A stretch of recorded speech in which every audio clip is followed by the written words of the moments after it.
ওকে। আসসালামু আলাইকুম।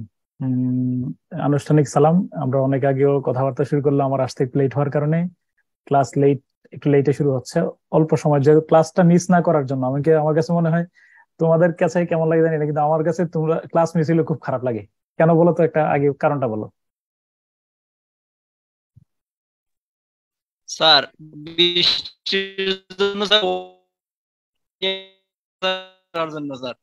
না, এটা মনে রাখো, প্রত্যেকটা মানুষ স্বার্থপর, আমার একটা স্বার্থ আছে এখানে। বলো আমার স্বার্থটা কি? প্রত্যেকটা মানুষ আগে স্বার্থের কথা। দোয়া দেওয়া স্যার। হ্যাঁ। স্যার, আপনি শিখে আনন্দ পান আরে স্যার। দোয়া তো পরে, দোয়া তো বাকি। প্রথম কথা স্যার, হলো আপনি যে শিখে নেন স্যার, আনন্দ পান স্যার। দায়বদ্ধতা স্যার, না, দায়বদ্ধতা। দায়বদ্ধতা সবাই আছে। একদম নগদ যে স্বার্থ সেটা হলো ভালো লাগা। এই তোমার সাথে তারপর কথা স্যার বলতেছি এটা না, হচ্ছে আপনার প্যাশন এই একটা কাজ করে স্যার। সারাদিন একটা ভিন্ন উম, উম, এই একদম কালচার, ভিন্ন ব্যাকগ্রাউন্ড ছেড়ে এখানে বাংলা একদম স্পন্টানিয়াসলি মনের মতো করে কথা বলতে পারা, এটা খুব আনন্দের, আসলেই খুব ভালো লাগার। এবং আমি মনে করি যে তোমাদের সাথে কথা বললে মানে বাংলাদেশে আছি মনে হয়। আর এই এই আর কি, খুব ভালো লাগে আমার। এটা হলো আমার স্বার্থ আর কি, মানে এটা হলো আমার একটা প্রশান্তি, আর বাকিটা তো আছেই। স্যার, এরপরে হুম, বাংলাদেশে আসলেও তো আপনি ক্লাস না নিয়ে থাকতে পারবেন না। হ্যাঁ তা শিওর, যেখানে যাই এখানে এটা এটা লাগবেই। হ্যাঁ, এখানেও টুকটাক কিন্তু ক্লাস নিচ্ছি কিছু। হ্যাঁ, আচ্ছা দাঁড়াও, তারপরে আচ্ছা তারপরে একটা আরেকটা বিষয় হলো, উম, ও ও ইয়ার জালাল মোহাম্মদ আশফাকের আমার এই নোট গুলো না, আমার হোয়াটসঅ্যাপে চেক করতে গিয়ে দেখি ঘটনা কি, তোমার ওই ইয়াগুলো চলে গেছে। এটা আমি আশফাক থেকে ইয়া নেবো, কি বলেন এটা হোয়াটসঅ্যাপে, ওই যে সাদা সাদা স্যার দেখাচ্ছে, এটা আমার কি? আমার ভার্সিটির ইমিডিয়েট সিনিয়র হ্যাঁ হ্যাঁ হ্যাঁ হ্যাঁ, এই জালাল না, আমি বলি জালাল মোহাম্মদ বুটেক্সের স্যার। আশফাক। গুটেক স্যার। আমি আশফাকের নোটগুলো আবার পাঠাইতে বলবো আগামী, অথবা আগামী ক্লাসে সরাসরি আশফাকের রাখা দেবো। রাইখে আমি 5-7 মিনিট ওর খাতাগুলো অ্যানালাইসিস করতে দেবো। হ্যাঁ, আমি দেখি ও ঘুমতি করছে কিনা। যদি আমি চাই যে ওর খাতাগুলা দেখো। এরপরে আমার দারুসালাম টাওয়ার, আমি তো দারুসালাম টাওয়ার আমার বাসায় গিয়ে গেছো কিনা, এখানে তোমরা বাসায় বাসার আশেপাশে দেখো হয়েছে দারুসালাম টাওয়ারে এরকম এরকম কেউ আছো কিনা? মানে ওইখানে দুইজন প্রতিবেশী ছিল আমার, জালাল আমাদের পাশে দারুসালাম টাওয়ারের পাশে, আর তটিনী, দুইজনে ক্যাডার আসছে আর কি। মানে তো ওরা সব সময় আমার কাছে, আমি যখনই বাসায় আসতাম তখনই তোমার ইয়ে করতো, খাতাগুলো এনে দেখাইতো আর কি। হ্যাঁ, ওকে। আচ্ছা, তো আমি আগামী ক্লাসের শুরুতে ইয়াটা দেখাবো। কি দেখাবো বলো? জালাল রে উপস্থিত রাখবো, সম্ভব হলে তটিনী রে উপস্থিত রাখবো। কারণ আমি কি কি কোন কোন ওরা কেমন লিখছিল, কত নম্বর করে কোচিং এর ইয়াগুলাতে পাইছে, হ্যাঁ, সেগুলাতে তোমরা একটু দেখলে একটু আস্থা বাড়বে। আর এরপরে আরো যেগুলা যারা ভালো করছে তাদের নোটগুলো শেয়ার করব। বিশেষত এডমিন পুলিশে যারা একদম টপ লেভেলে ছিল তাদের কয়েকজনের। হ্যাঁ, একটা গেল। আর ইন্টারন্যাশনালের জন্য আমি একটু আমার একটা পার্সোনাল ওপিনিয়ন হলো, কনসেপচুয়ালে হলো 4 নম্বর করে। আর ইয়াতে কত? এমপিরিক্যালে আহ, স্যার 15 মার্ক করি, এমপিরিক্যালে ইম্পেরিয়াল 15 স্যার মার্ক। 15 করে। আমি যেটা মনে করি যে 4 নম্বরের প্রশ্ন তো সবগুলো কমন পড়ে না, 7টা কমন পড়তে পারে, 6-7টা কমন পড়ে, তাই না? 6 থেকে 7টা কমন পড়ে, তাই তো? জি স্যার। এই 4 নম্বরের প্রশ্নে তুমি যাই লিখো 2 নম্বর কিন্তু পাওয়া যায়। কিন্তু আমি তোমাদেরকে পরামর্শ দেবো ইম্পিরিক্যালের এবং প্রবলেম সলভিং এর টোটাল কয়টা প্রশ্ন, 4টা প্রশ্নের জন্য 12 থেকে 14টা প্রশ্ন হ্যান্ড নোট করে পড়ো। This is my suggestion. যেমন ধরো কয়েকটা, যেমন ধরো বাংলাদেশ, তুমি আগে একটু সেলফ অ্যানালাইসিস করো। মনে রাখবা, কারোর সাজেশন নেওয়ার আগে নিজের একটু, ওই যে আমি গত ক্লাসে একটা ইয়েতে বলছি, মান আরাফা নাফসাহু ফাকাদ আরাফা রাব্বাহু, মানে সক্রেটিসের ভাষায় যেটা হলো নো দাই সেলফ। আমি তো জানি যে আমি তো নিজের একটা একজন ভালো পর্যবেক্ষক। তো তুমি প্রশ্নগুলো অ্যানালিসিস করে দেখো, যেমন ধরো রিলেশন, বাংলাদেশ ভারত সম্পর্ক, বাংলাদেশ মিয়ানমার, বাংলাদেশ চীন, এরকম সম্পর্কগুলোর উপরে কয়েকটা নোট করে ফেলো। বিশেষত বাংলাদেশ ভারতের একদম ফার্স্ট প্রায়োরিটিতে রেখো। জাতিসংঘের নিয়ে একটা ইয়া নিয়ে রেখো, আন্তর্জাতিক সংস্থাগুলার নিয়ে একটা টার্গেট রেখে দিও। এরকম একটা তুমি একটা শর্ট সাজেশনে 12 থেকে 14টা একেবারেই হট কেক এমন প্রশ্ন সিলেক্ট করবা এবং হ্যান্ড নোট করবা আগে। কেন? ধরো বাই চান্স যদি ওই প্রশ্নগুলা দুর্বল হয়, 15 নম্বরের প্রশ্নগুলা, তাহলে তোমার ইয়া পরীক্ষা ভালো হয় নাই। কিন্তু কনসেপচুয়ালে তুমি যতই পড়ো, তুমি লেখার স্কোপ খুব কম, 1 থেকে 1.5 পৃষ্ঠা করে লিখবা। তো মোটামুটি একটা সুপারফিশিয়াল ধারণাও যদি থাকে, কনসেপচুয়ালের প্রশ্নগুলো লেখা যায়। আমি সবসময় বলি যে আগে আমরা 4টা প্রশ্ন লিখবো, একদম 2 ঘন্টা সময়, পরে 1 ঘন্টা রাখবো ইয়ার জন্য, কনসেপচুয়ালের জন্য। এটা আমার ব্যক্তিগত অভিমত, এবং এটাতে আমি দেখছি অনেকেই, আমাদের যে সমবায় ক্যাডারের আলামিন ছিল, আলামিন হাইয়েস্ট নাম্বার পাইছে। আলামিন, আমাদের অদিতির আলামিন স্যারের নাম চিনো তো? আলামিন কুমিল্লায় পোস্টিং। জি স্যার, ম্যাথ পড়ায় স্যার। ম্যাথ, হ্যাঁ, আলামিন কিন্তু হাইয়েস্ট নাম্বার পাইছিল। আলামিনের কাছ থেকে একজন যদি সুযোগ হয় কিভাবে ইন্টারন্যাশনাল লিখছিল সেটা। আর এছাড়া নাইম ভাই বা আমাদের অদিতির নব স্যাররা তো গাইডলাইন দিচ্ছেনই। স্যার আলামিন স্যার বলেছে যে হচ্ছে প্রবলেম, ওই এমপিরিক্যাল ইস্যুস আর প্রবলেম সলভিং এর জন্য স্যার 4টা প্রশ্নই সিলেক্ট করছিল, 4টা কি 5টা ওখান থেকে হুবহু মানে ওই থিমেটিক কোশ্চেনে কমন এসে গেছে। স্যার হচ্ছে একটা থিম করছে, পুরাটা মানে খাতা ভর্তি করে শুধু লিখে দিছে ওই ক্যাটাগরিতে কিছু পয়েন্ট অ্যানালাইসিস। মানে ধরো ও তো মানে ভাগ্য ভালো সব মিলে, কিন্তু আমি তোমাদের কাছে আমি বলতে চাই যে আগে তুমি অ্যানালাইসিস করো, নাইম ভাইয়ের সাথে কথা বলো, নবাব স্যারের সাথে কথা বলো, স্যারদের সাথে অ্যানালাইসিস করো, বা যারা নোট করছে যে ভাই আমার 10টা প্রশ্ন বলো, একদম মোস্ট ইম্পর্টেন্ট। যেমন ধরো বাংলাদেশ ভারত নিয়ে একটা, এই প্রশ্নটা একেবারেই টপ প্রায়োরিটিতে আছে কিনা সেটা বলো।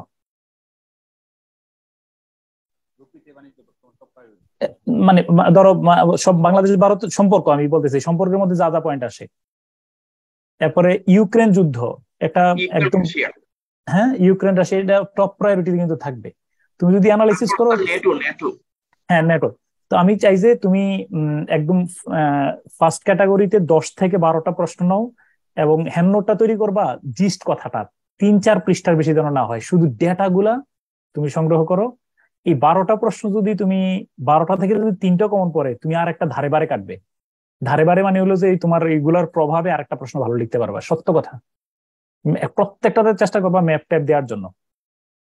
এই 12টা প্রশ্ন সলভ করার পরে, 12টা প্রশ্ন কমপ্লিট করার পরে তোমরা করবা কি বলতো, এবার কনসেপচুয়াল গুলা, এই যে মানে তুমি হোয়াট ইজ কি বলো আর্মামেন্ট, হোয়াট ইজ ডিসআর্মামেন্ট, মানে এই যে শর্ট কোশ্চেন গুলো আছে না, প্রত্যেকটা 2-একটা সংজ্ঞা সহ মুখস্থ করবা। অর্থাৎ প্রত্যেকটা কনসেপচুয়াল ইস্যুর 2-একটা সংজ্ঞা সহ একটু হালকা হালকা করে অল্প অল্প সুপারফিশিয়াল ধারণা নিলেই হয়, আমার মতে পরীক্ষা ভালো হবে। তো আমি আমার হ্যাঁ তার আমার ব্যক্তিগত, হ্যাঁ উক্তি স্যার অনেকে বলেছে মানে উক্তির ব্যাপারে অনেকে বেশি ফোকাস করে আর কি স্যার, উক্তি কি আসলে নাম্বার ভেরি করে কিনা? উক্তি দিতে পারলে তোমার উক্তি কিছু কমন প্যাটার্ন বের করবা। যেমন ধরো মিডল ইস্ট নিয়ে তুমি কোনো কথা বললে, তুমি কমন 15-20টা উক্তি সহজ ভাষায়, যেমন ধরো বারাক ওবামা বলছেন যে Syria is the middle of the middle east, এই কথা বললে তো বলছে সিরিয়াতে অশান্তি, মধ্যপ্রাচ্যে যদি সিরিয়াতে অশান্তি থাকলে মধ্যপ্রাচ্যে আর কোনো শান্তি আসার সুযোগ নাই। তুমি প্রত্যেকটা কোন কোন জায়গায় কোন কোন উদ্ধৃতিটা খাটাইবা, কার উদ্ধৃতি দিবা, বানাইয়া যেন না দাও, রেফারেন্সটা যেন শক্ত থাকে। এই জন্য আমি আগামী এই জালালের খাতাগুলো তোমাদেরকে এই জন্য দেখাবো। আমি এই জন্য জালালের খাতা আমি খুব হাইলি স্যাটিসফাইড। জালালের আমি মোটামুটি গ্যারান্টি দিয়ে বলছিলাম যে ইনশাল্লাহ যদি আমার চোখ মিস না হয়, আমার চোখ যদি ভুল না হয়, তোমাদের ক্যাডার মিস হবে না। জালাল তো ট্রেনি দুইজনের ব্যাপারেই আমার এতটুকু আস্থা ছিল, মানে এই জন্য খাতার প্রেজেন্টেশন দেখে যে ওরা কিভাবে লিখছে। তো তোমরা কি আমার সাথে এটার সাথে দ্বিমত পোষণ করবা কেউ? যে আমি, আমার পরামর্শ হলো প্রথমে ইন্টারন্যাশনালের জন্য 12 থেকে 14টা প্রশ্ন, 3 দিন সময় নিবা। 3 দিনের একটা প্যাকেজ প্রোগ্রাম, 3 দিনে 12টা প্রশ্ন শেষ। গবেষণা করো না, বইয়ের মধ্যে যা আছে পইরা দৌড়ে পড়বা, পইরা জিস্ট হ্যান্ড নোট করবা। তারপরে কনসেপচুয়াল গুলো যতটুকু পারো তুমি উদ্ধার করবা। আমার সাথে একমত থাকলেও বলো, দ্বিমত থাকলেও বলো। স্যার একটু যারা অভিজ্ঞ আপু ভাইয়ারা আছে তাদেরকে একটু বলেন তো, কয়েকটা টপিক আমাদেরকে বলে দেন। আচ্ছা, এটা এটা এটা আবিষ্কার করা যাবে, সমস্যা নেই। একটা সাজেশনও পেয়ে যাবে, সমস্যা নেই। তোমরা আমাদের এই গ্রুপগুলোতে স্যাররা যে সাজেশন দেন না, একটা কি রানিং কোনো সাজেশন তৈরি করছো তোমরা? এমন কি আছো? কথা বলি স্যার। হ্যাঁ স্যার আমরা যারা শুধুমাত্র ইংলিশের জন্য ভর্তি হয়েছি তারা আসলে স্যার ওই যে কোনো সাজেশন পাচ্ছি না স্যার। আচ্ছা আচ্ছা, এই গ্রুপগুলোতে তোমরা চাইলে অন্যগুলাতেও একটু শেয়ার করে দিও। আমরা তো সবাই মিলে আমরা তো ভাই বোন সবাই। তোমাদের কাছে যদি কেউ করা থাকে নোট, তাহলে আমি রিকোয়েস্ট করবো আমাদের গ্রুপে একটু দিয়ে দিও। তোমার একটা পার্সোনাল, মনে করো যে এই প্রশ্নগুলা রিসেন্ট খুবই ইম্পর্টেন্ট, এটার উপরে। আর যদি না পারো আমি পরে আবার ইমিডিয়েটলি একটা ইয়ে করে দেবো। তোমাদের কাছে যদি রানিং প্রশ্নগুলো থাকে তাহলে এটা একটু কাইন্ডলি গ্রুপে দিয়ে দিব, সবাই উপকৃত হইলো আর কি। তোমার জন্য দোয়াও করবে সবাই।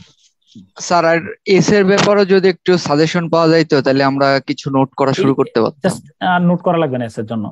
আর তবে আমি এস এর জন্য যেই পরামর্শটা ছিল, ওই যে যেই টপিক গুলো আমি বলছিলাম, আচ্ছা যাক, এস এর জন্য টেনশন নিও না। এই পরবর্তী একটা ক্লাসের পরে এস এ শুরু হবে ইনশাল্লাহ। বেশ কয়েকটা ক্লাস নিলে দেখবা যে একটা আস্থা আসবে, একটা ফাউন্ডেশন দাঁড়াবে। তারপরে তুমি কি কি করণীয় এটা আমি বিস্তারিত কথা বলবো, ঠিক আছে ইনশাল্লাহ। তাহলে আমার দুই কথা, আমার প্রথম কথা হলো আগামী ক্লাসে আমি ইয়াকে জালালকে রাখার চেষ্টা করব। আর হইলো আর একটা কি বললাম না, আর তোমরা ইন্টারন্যাশনালের জন্য বড় প্রশ্নগুলা সলভ করো, নোট তৈরি করো, এরপরে ছোট ছোট প্রশ্নগুলা নিজে নিজে পড়ো, তাহলে অবশ্যই বেনিফিটেড হবে। হ্যাঁ, অবশ্যই আগে কনসেপচুয়াল না, যে যাই বলুক, এটা আমার ব্যক্তিগত মতামত। স্যার আসসালামু আলাইকুম। স্যার একটা আরেকটা কথা বিষয় ছিল। একটু যদি পরামর্শ দিতেন স্যার, বিজ্ঞানটা নিয়ে যদি একটু স্যার পরামর্শ দিতেন। আমরা তো স্যার নন সায়েন্স ব্যাকগ্রাউন্ড, স্যার এটা দিয়ে যদি পরামর্শ। আমার মতো অবস্থা আর কি। বিজ্ঞানে যদি বলো, তোমার আমার পরামর্শ একটাই আছে যে তুমি 35 থেকে কত পর্যন্ত, 44 পর্যন্ত যে প্রিভিয়াস কোশ্চেন গুলো আছে সেগুলার আগে একটু সলভ করো।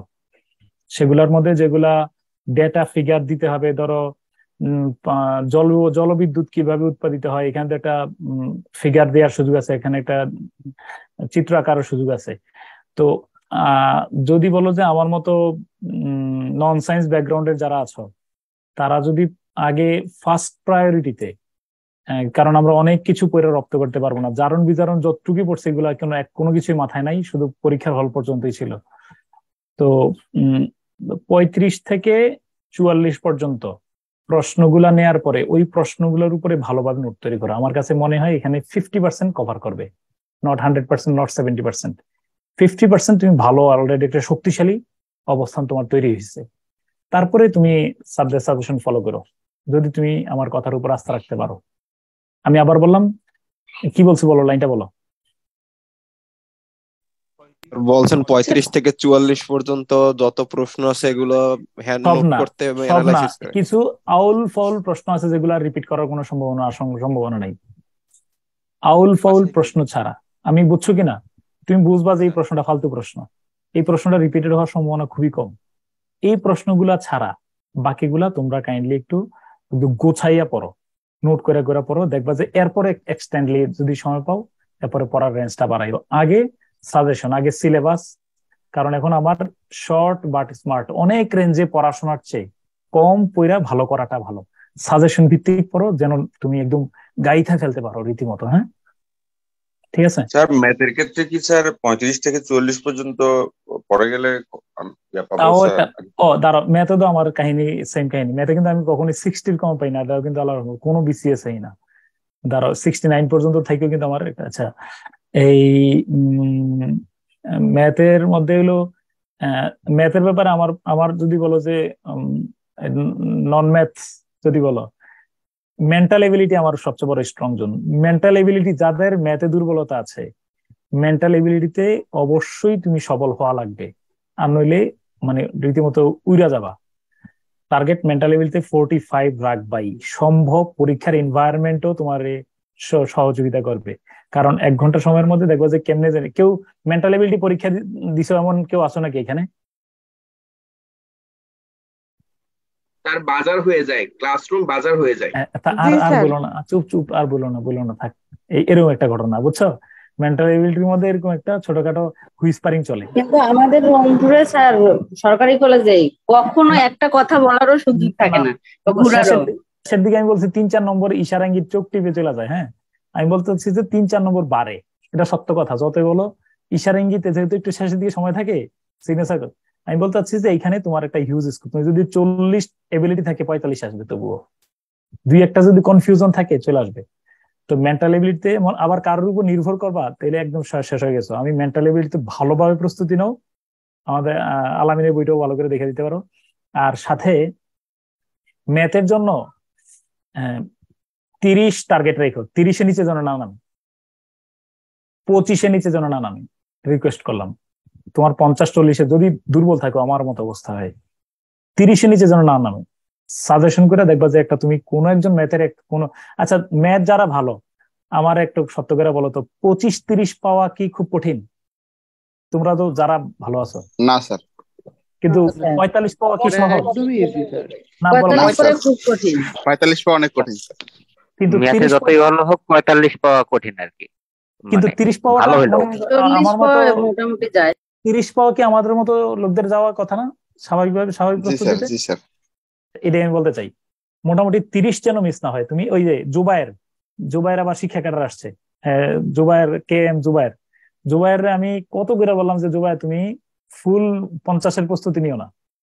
জুবায়ের কি করছে, সব একদম ধুমাইয়া ম্যাচ পেরা ওইটা আনলে 40-এ তার ক্যাডার আসতো। আইসা বলছে স্যার আমি তো শেষ। আমি বললাম কি বলো যে আমি তো গণিত আনসার করেছি 15-20 নম্বর পাবো, অথচ যেই পরিমাণ এফোর্ট দিছে, কারণ ম্যাথ ব্যাকগ্রাউন্ড তো ছিল না। তো মনে রাখবো যাদের ম্যাথ ব্যাকগ্রাউন্ড না, আমি এখন এই যে ওইখানে একটু এফোর্ট কমাই দিয়া একদম একদম একদম গুরুত্বপূর্ণ অংশগুলা, যেগুলো আমার যে টপিক গুলা আসার সময় আমি পারবো, এরকম একটা 30 নম্বরের টার্গেট রেখা আর মেন্টাল এবিলিটি বাড়াও। অন্যগুলাতে আরো ইংলিশের, যেমন ইংলিশে তুমি 140 একটা করো। মনে রাখবো এটা একটা যুদ্ধ। মনে রাখবো পড়াশোনা একদম হার্ড লেভারে কেউ বিশ্বাস করো কিনা হার্ড লেভারে? জি স্যার। স্যার করি স্যার, এটাই বিশ্বাস করি স্যার। হার্ড লেভার পছন্দ করো কারা? স্যার আমি করি স্যার। স্যার পছন্দ করি, কিন্তু এফোর্ট আজকের পর থেকে হার্ড লেভার একদমই বন্ধ। এখানে আমাদের একটা ভার্সিটি একটা হয়েছিল, মানে স্যার বলছিল হার্ড লেভার কারা কারা করো, সবাই হাত তুলে বসে আছে। হ্যাঁ, স্যার বলছে যে আমাদের রুসাফার শুরু হয়েছে, কি নিয়ে শুরু হয়েছে বলো তো? রাতের খাবার। রাত 1টা পর্যন্ত। হ্যাঁ, আচ্ছা। এই তোমার হার্ড লেভার, স্যার বলছে যে হার্ড লেভার কারা করে? হার্ড লেভার হইলো, ধরো আমি বললাম যে হ্যাঁ এই বিল্ডিংটারে ভেঙে ফেলো, এরপরে আমি কি করলাম, হার্ড লেভার শুরু করলাম। আরেকটা আছে স্মার্ট লেভার, বুঝছো কিনা? এই হার্ড লেভারে অনেক সময় লাগবে, অনেক গায়ে খাটুনি আছে। আর যদি স্মার্ট লেভার ব্যবহার করো তাহলে 5-7-10 মিনিটের মধ্যে এটা ক্লোজ হয়ে যাবে। Not hard lever but smart lever, বুঝছো কিনা? আমাদের ডিপার্টমেন্টে স্যার খুব ভালো করে এই বিষয়টা, আমরা কঠোর পরিশ্রম না, এই বর্তমান সময়ের জন্য আমাদের দরকার হলো স্মার্ট লেভার। আমি কি কথাটা বুঝতে পারছি? হাল চাষের জন্য ধরো আমি কাটলাম, হার্ড লেভার দিলাম, তাই না? একটু আমার একটু থামাই আসে, দাঁড়া একটা মিনিট।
সরি, ওই আমার পয়েন্টটা বুঝছো কিনা?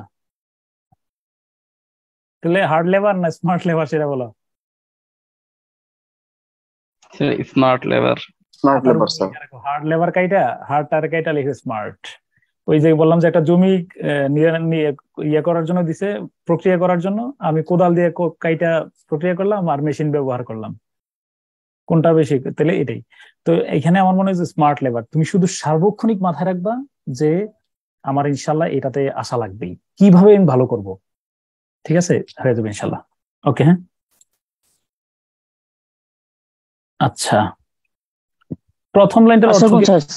হ্যাঁ স্যার বলো। একটা হ্যাঁ, কোশ্চেন ছিল স্যার, ডেইলি স্টার কিভাবে পড়বো স্যার, এটা যদি বলতেন।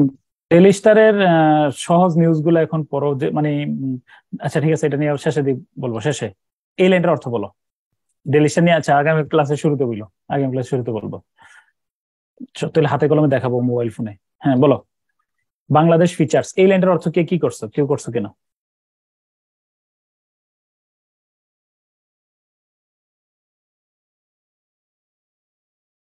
Bangladesh features the world's largest river delta, formed by the junction of three great rivers, the Ganges, the Brahmaputra, and the Meghna. এই লাইনটার অর্থ কেউ করছো কিনা? এনিওয়ান? বা কি হইতে পারে? জি স্যার। বলো। স্যার, গঙ্গা ব্রহ্মপুত্র এবং মেঘনার মেঘনার মোহনায় তৈরি হওয়া বদ্বীপই মানে তৈরি হওয়া বৃহত্তর বদ্বীপই হলো বাংলাদেশ, এরকম। আচ্ছা, আরো সুন্দর করে কে বলতে পারবা এই লাইনটার অর্থ কি হইতে পারে? স্যার, বাংলাদেশ গঠনগত দিক থেকে বাংলাদেশ পৃথিবীর সব থেকে বড় বদ্বীপ, যা গঙ্গা, ব্রহ্মপুত্র এবং মেঘনার বৃহৎ অববাহিকায় গঠিত হয়েছে। আচ্ছা, তোমরা আরো কয়েকজন হেল্প করো তো, এখানে যারা রেকর্ডিং শুনতেছো তোমরা শুধু এই প্রথম লাইনটা, আমি বেশি অর্থ করবো না এখানে, শুধু আমি বাকিটা দ্রুত অর্থ করব, শুধু এই প্রথম লাইনটা একটু আমি সময় নেব। Bangladesh features the world's largest river delta, formed by the junction of three rivers, the Ganges, Brahmaputra, and the Meghna. আর কি কেউ অনুমান করতে পারো কিনা অর্থটা কি হবে?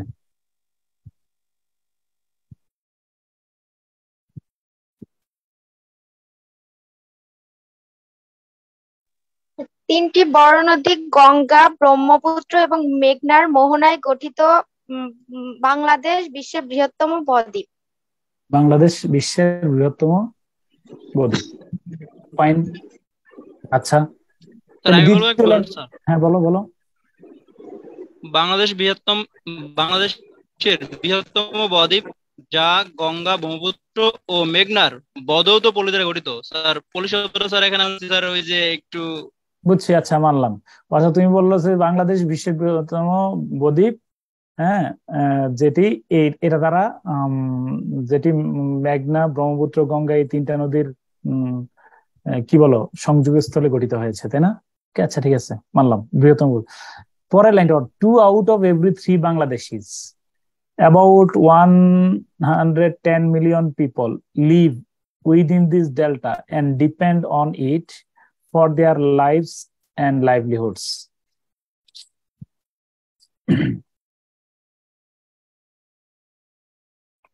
বলো, অর্থ বলো। 11 কোটি মানুষের প্রতি স্যার 11 কোটি মানুষের প্রতি 3 জনের 2 জনেরই জীবন ও জীবিকা এই বদ্বীপের উপর নির্ভরশীল। 11 কোটি মানুষের প্রতি 3 জনের 2 জন মানুষ, বাংলাদেশ 11 কোটি।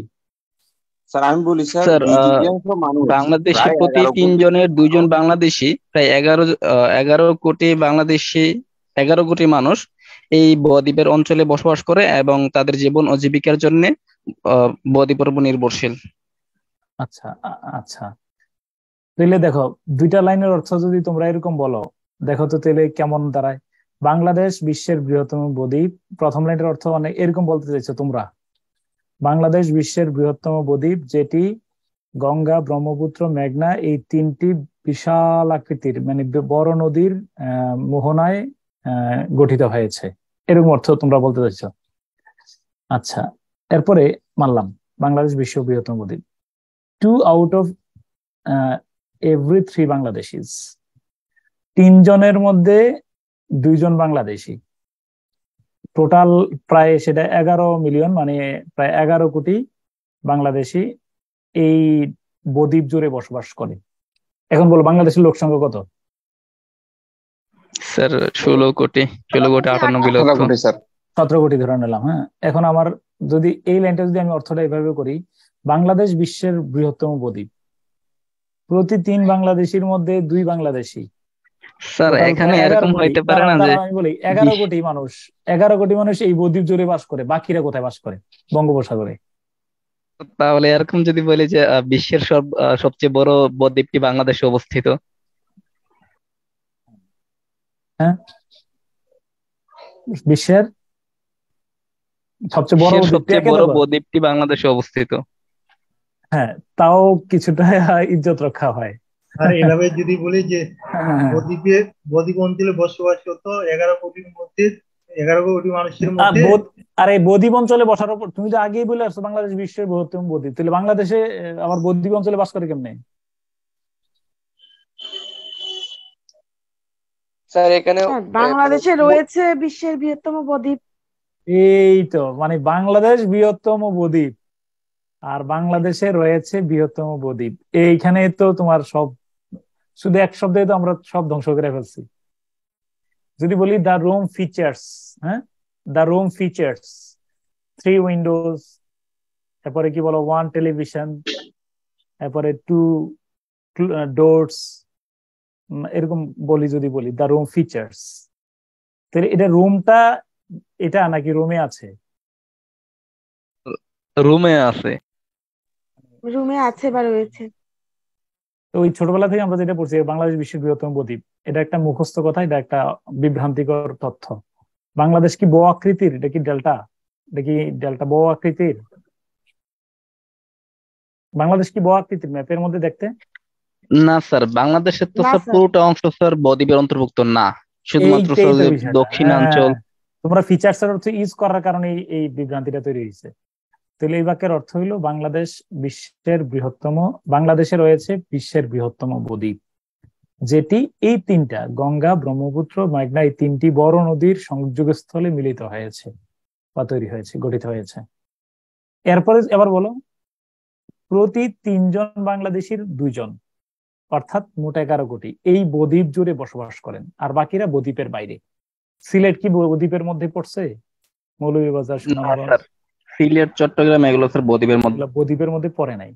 তাহলে বদ্বীপের মধ্যে বাস করে 11 কোটি মানুষ, আর বাকিরা বদ্বীপের বাইরে। তাহলে ওই বিভ্রান্তিটা বুঝছো কি তোমরা?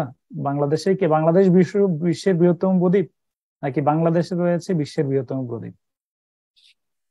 স্যার বাংলাদেশে রয়েছে। ছোটবেলা থেকে মুখস্থ তো ওই অর্থটাই আছে, কিন্তু এইটা বিভিন্ন বইয়ের মধ্যে আমরা এইভাবেই পড়ছি।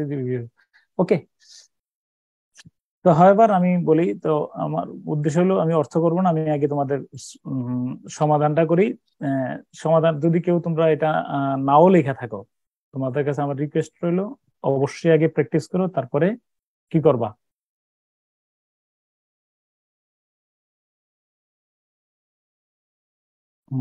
মানে খাতায় লিখে তারপরে আমার সাথে মিলাইবে আর কি আরেকবার। হ্যাঁ, আচ্ছা, তো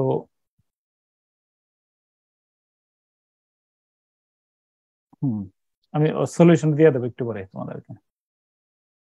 তো দেখো, তো থিমেটিক কোশ্চেন উত্তর করার সময় থিমেটিক কোশ্চেন গুলো উত্তর করলে আমরা কিভাবে ইয়ে করতে পারি বলো? কিভাবে আমরা কি প্রথমে কোশ্চেন গুলো পড়ে নেব? কোশ্চেন গুলো পড়বো। ধরো পড়লাম what is the passage about, for what purposes has the, এবং কোশ্চেন পড়ার সাথে সাথে আর একটা কি কাজ করবো না? স্যার প্রশ্নের কিওয়ার্ড গুলো আন্ডারলাইন করবো, তাই না? What kind of loss or negative impact could Bangladesh, তাই না? কি কি নেগেটিভ, আচ্ছা। তারপরে হলো আরো দেখো কি কি মানে বাংলাদেশ কি কি ক্ষতির সম্মুখীন হতে পারে, বা কি কি নেতিবাচক প্রভাব বাংলাদেশের উপর পড়তে পারে যদি এই ডেল্টা প্ল্যানটা না হয়, কি না হয় বলো? মনে রাখবে এটা ডেল্টা প্ল্যান রচনাটা কিন্তু হয়ে গেল না হয়। হ্যাঁ, what kind of loss or negative impact could Bangladesh, তারপরে হোয়াট বেনিফিটস বাংলাদেশ কোন ধরনের মানে সুবিধা পাবে যদি ডেল্টা প্ল্যান বাস্তবায়িত হয়, তাই না? তারপরে ওয়ার্ল্ড ব্যাংক কোন কোন ক্ষেত্রে, এই যে ওয়ার্ল্ড ব্যাংকটা খোঁজ করবো, মানে আমরা প্যাসেজের মধ্যে ওয়ার্ল্ড ব্যাংক খোঁজ করবো, তাই না?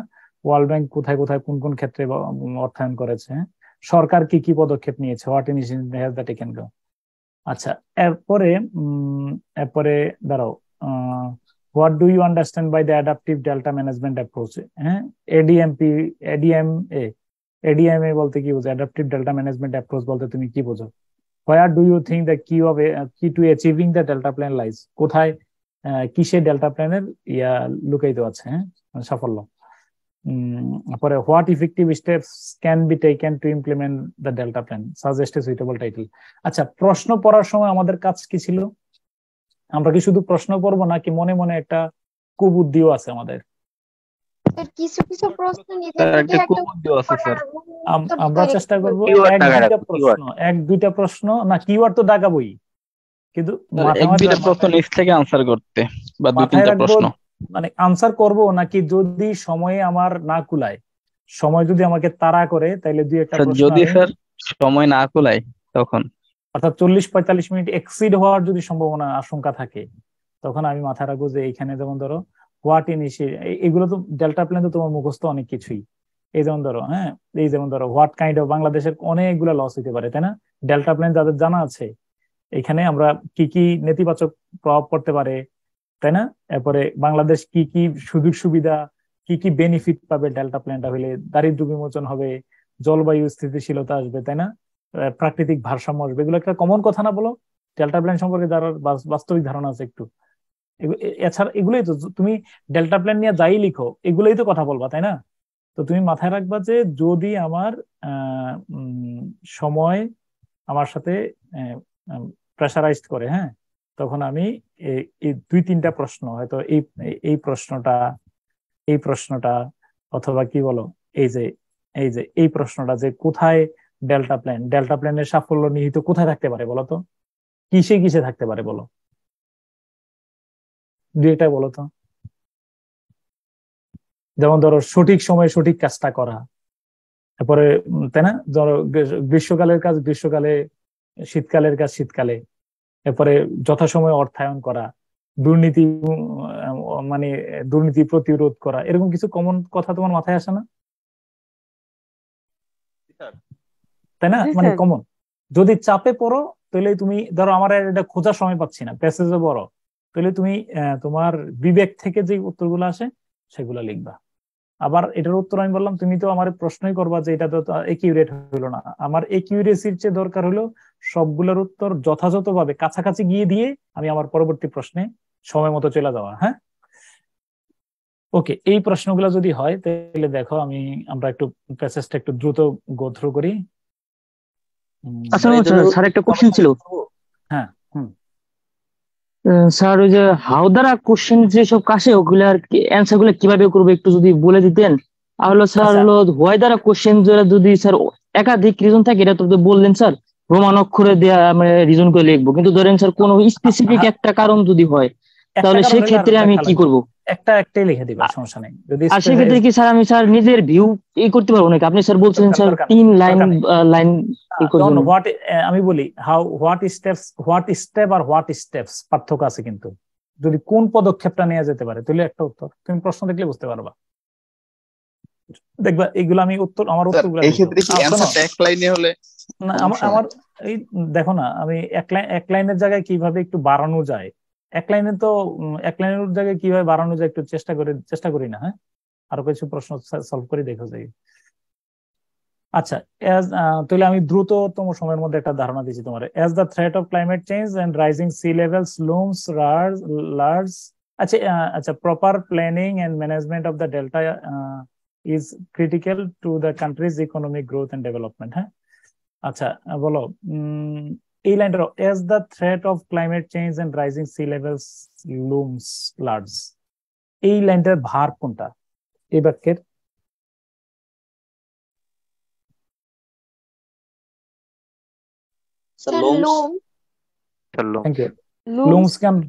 লুমসটা কেন এস যুক্ত হয়েছে বলো?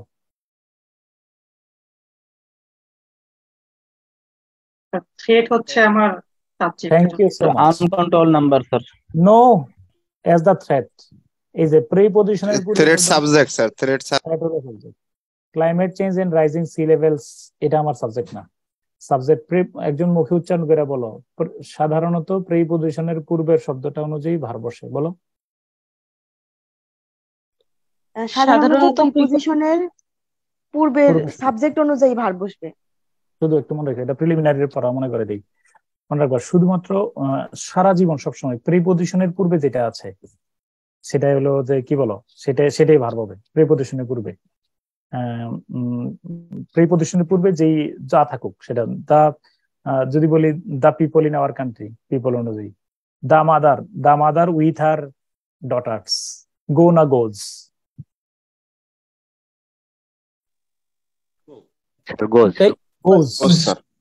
Not daughters. প্রিপজিশনের পূর্বে শব্দটা অনুযায়ী সবসময় ভার বসবে।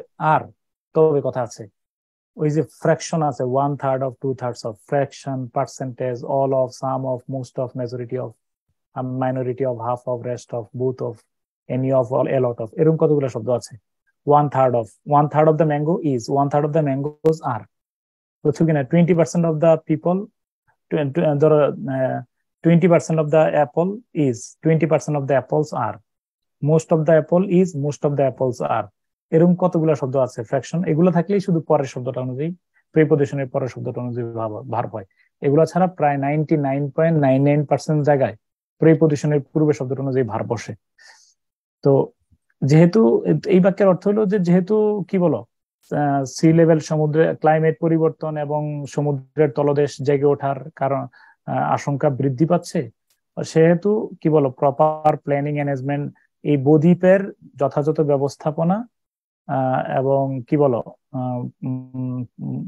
উপযুক্ত পরিকল্পনা গ্রহণ করা, কি বলো, দেশের অর্থনৈতিক উন্নতি, প্রবৃদ্ধি এবং উন্নতির জন্য খুব জরুরি প্রয়োজন। হ্যাঁ, ওকে, আচ্ছা। The government has formulated comprehensive delta plan, the Bangladesh Delta Plan BDP, focusing on economic growth, environmental conservation, and enhanced climate resilience. তো এখন এরকম ধরনের কি প্রশ্ন আছে যে সরকার কেন, এরকম একটা প্রশ্ন আছে নাকি এখানে? জি sir, sir benefit, no benefit কেন, for what purposes has the government, জি স্যার, তাই না, অফ বাংলাদেশ ফর্মুলেটেড, তাহলে বাংলাদেশ সরকার কেন কি ফর্মুলেট করছে বলো? কেউ নইরো না কিন্তু, আমি আরো 30 মিনিট আমি কথা লেকচারটা শেষ করব। বাংলাদেশ সরকার, তাহলে এই দেখো, the government of Bangladesh has several objectives behind the formulation of BDP, অথবা দে আর অ্যাজ ফলোজ, অথবা তুমি দিতে পারো the government of Bangladesh has formulated delta plan for several purposes, ঠিক আছে কিনা, ফর ম্যাটেরিয়ালাইজিং বা অ্যাকচুয়ালাইজিং সেভারাল পারপাসেস। দে আর অ্যাজ ফলোজ, মনে রাখবে, এই যে দে আর অ্যাজ ফলোজ, দে আর অ্যাজ ফলোজ দিয়া, ওই যে দেখো ইকোনমিক গ্রোথ, এনভায়রনমেন্টাল প্রোটেকশন, তাই না, ক্রিয়েটিং, ওকে, এটা এগুলো পরে আছে, পরের লাইন থেকে আমি নিচ্ছি। তো এইভাবে চাইলে আমি এক বাক্যেও লিখতে পারতাম, চাইলে তুমি পয়েন্ট করেও লিখতে পারো, অ্যাজ ইউর উইশ, মানে তোমার যেটা চাহিদা। বলবো স্যার, বলো। The government of Bangladesh has formulated Delta Plan for several purposes that are relating to our people well-being. From my understanding of the purposes are the economy, protection of the environment. Fine, thank you so much. Thank you so much. Alexa. The plan lays out holistic and cross-sectoral action needed to improve productivity and minimize disaster risk. ওই যে disaster risk আছে না, এই যে এটাও কিন্তু কি বলো, আমি কি এটাও কি প্ল্যানের মধ্যে না, ডিজাস্টার রিস্ক, মানে দুর্যোগ মোকাবেলা করার জন্য, তাই না, দুর্যোগের ক্ষতি হ্রাস করার জন্য, ক্ষয়ক্ষতি, তাই না, দ্য প্ল্যানের মধ্যে তো আছে নাকি? জি sir. coupled with increasing climate risk, a business as usual scenario, এগুলোর অর্থ করতে গেলে তোমার কষ্ট হওয়ার কথা। আচ্ছা, without the implementation of the plan would lead to declining agricultural production, increased unemployment and migration. These would put additional pressure on urbanization, resulting in an estimated decline in gross GDP growth to 6.8% by 2031 and 5.6% by 2041. অর্থাৎ যদি এটা ইয়া না করে, বাস্তবায়িত না হয়, তাহলে কি কি ক্ষতি হতে পারে বলো? কোনটা কোন কোন জায়গায় প্রভাব পড়ে বলো তো?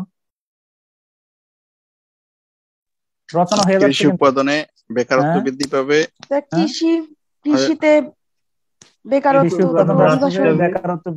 বৃদ্ধি পাবে এবং মাইগ্রেশনকে তার অভিবাসী সমস্যা ত্বরান্বিত করবে, আরো আছে দারিদ্র্য বৃদ্ধি পাবে।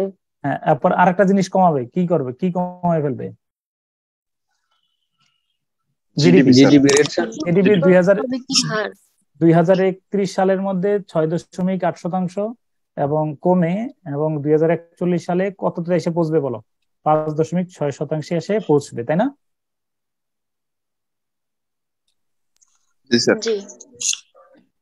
These would mean an additional 25 living moderate poverty and 2.5 million in extreme poverty. এর ফলে কি হবে বলো? এর ফলে এটার কারণে মানে দ্যাট মিন্স পরিষ্কার ভাষায় কি দাঁড়াইলো, ফলে কি হবে বলো তো? 2000 চরম দারিদ্র্য বাড়বে 2041%। 2021 সালে চরম দারিদ্র্যে বাস করবে কতজন বলো? স্যার এর ফলে 2041 25.1 মিলিয়ন পিপল নিচে এবং 5.4 মিলিয়ন পিপল চরম দারিদ্র্য সীমার নিচে বসবাস করবে। অর্থাৎ 25 অর্থাৎ 2.5 কোটি, অর্থাৎ মোট কথা হলো মিলিয়ন না বললে কত বললে এটা মানে 2,51,00,000, তাই না? 2,51,00,000 নাকি, তাই তো? 2,51,00,000 লোক মাঝারি দারিদ্র এবং 5 কোটি 4 5 কোটি 54 লক্ষ। সরি 54 লক্ষ স্যার, 54 লক্ষ, সরি, হ্যাঁ 54 লক্ষ লোক চরম দারিদ্রে কি বলবো, চরম দারিদ্রে পতিত হবে, তাই না? পতিত হবে, চরম দারিদ্রের শিকার হবে। হ্যাঁ, ওকে। আচ্ছা, তাহলে এইখানেও কিন্তু প্রশ্নের উত্তর পাই গেছি অলরেডি, যে আমরা প্রথমে দেখো what kind of loss or negative impact could Bangladesh face if the project is not implemented. তো if the plan is not implemented in time, the negative, আমি তোমারে বললাম যে নিয়তটা সহি রেখা, যারা রেকর্ডিং শুনবা ডেল্টা প্ল্যান যেন আর আলাদা করে না পড়তে হয়, এরপরে তুমি এডিশনাল করে ফেলবা। এই পয়েন্টগুলো লিখলে রচনা হয়ে যাচ্ছে। সাথে আমি কি দিচ্ছি? সাথে আমি রচনার বাক্য তো দেবই, ওয়েট করো। If the plan is not implemented in time, the negative effects in Bangladesh could be the following. এইভাবেই লিখো। আচ্ছা, কুড বি দ্য ফলোইং বলে আমি যেহেতু বাক্য ব্যবহার করছি, খেয়াল করে দেখো, এখানে আমি স্মল লেটার ব্যবহার করলাম, ইকোনমিক গ্রোথ, এনভায়রনমেন্টাল প্রোটেকশন, এখানে আমি স্মল লেটার ব্যবহার করছি, কিন্তু এখানে কি কেন আমি ক্যাপিটাল লেটার ব্যবহার করছি কি বলতে পারবা? স্যার ওদিন বলেছিলেন বাক্য ব্যবহার করলে একটা সেন্টেন্সের পরে ফুল স্টপ করলে। ওকে ওকে, ডান। তুমি যদি এটা ফ্রেজ আকারে লিখতা ওই যে এভাবে করে, তাহলে স্মল লেটারে লিখলে হয়তো। হ্যাঁ, তাহলে এগ্রিকালচারাল স্যার কমা দিতে হবে নাকি স্যার? না, ফুল স্টপ দিয়ে যাও তুমি, নো প্রবলেম। উপরেরটা স্যার ছোট অক্ষরে যেটা লেখা, এখানে না কমা দেওয়া লাগবে না, কমা যে দেওয়া লাগবে না, এই জন্য বলছি এটা কমা দেওয়া লাগে না। ওই যে এটা দিলে আমি স্যাররে জিজ্ঞেস করছিলাম, যদি বুলেট পয়েন্ট ব্যবহার করো তাহলে আর কমা দেওয়া লাগবে না। অর্থাৎ ওই আবারও কি দেখবা এনসিটিভির ইয়াটা, ওই যে আফটার উই হ্যাভ স্টাডিড দা, কমা দেওয়া আছে নাকি? কমা দেওয়া নাই স্যার। ওকে, ডান। তাহলে এই agricultural production will be reduced, unemployment will rise, the number of refugees will increase, we will create additional pressure on urbanization, GDP, তাই না?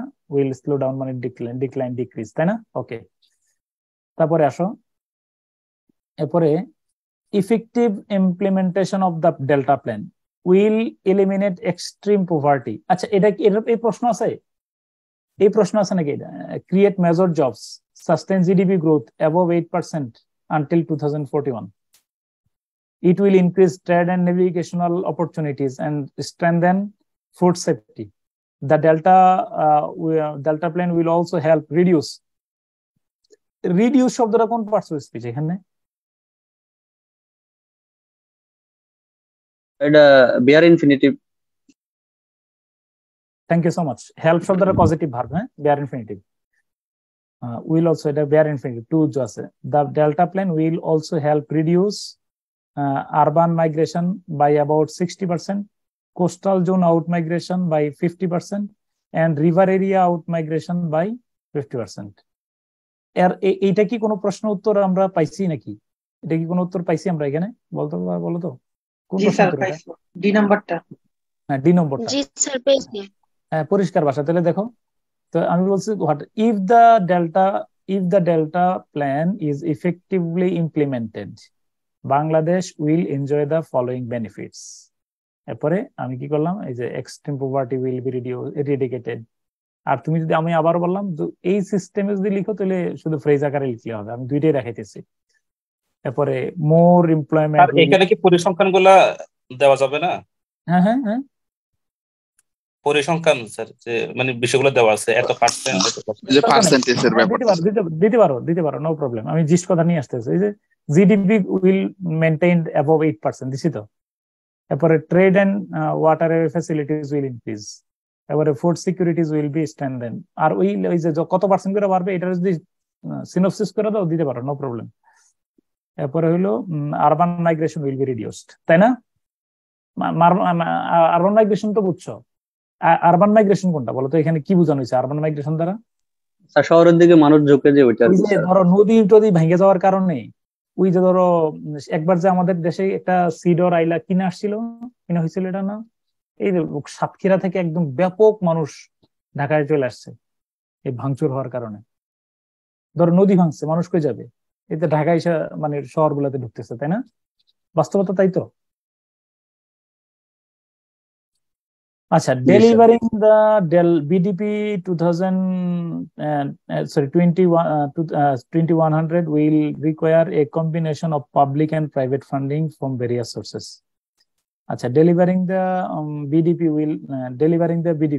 okay, will require a combination of public, the current। আচ্ছা, তাহলে তুমি যদি এটা এরকম প্রশ্ন যদি থাকে, তাহলে আমরা বলবো যে ধরো ওই কি পদক্ষেপ নেওয়া যেতে পারে, বা কোন কিসে পাবলিক প্রাইভেট ফান্ডিং এ কিন্তু, তাই না, প্রয়োজন, তাই না? এটা কিন্তু একটা কি, শুধু পাবলিক ফান্ডিং দিয়ে কিন্তু বিডিপি সফল করার সুযোগ নেই, দুইটাই লাগবে, তাই না, public and private. The current investment plan to support the implementation of BDP until এত ইজ এস্টিমেটেড কত 38 billion, consisting of 65 infrastructures and 15 institutional and knowledge development projects। মানে কি, এটা কি বুঝলা বলো? কারেন্ট ইনভেস্টমেন্ট প্ল্যানটা কি? 2030 সাল পর্যন্ত কি বলো, বিডিপি বাস্তবায়নে সহযোগিতা করার জন্য বর্তমান বিদ্যমান যে কি বলো ইনভেস্টমেন্ট প্ল্যান মানে কি?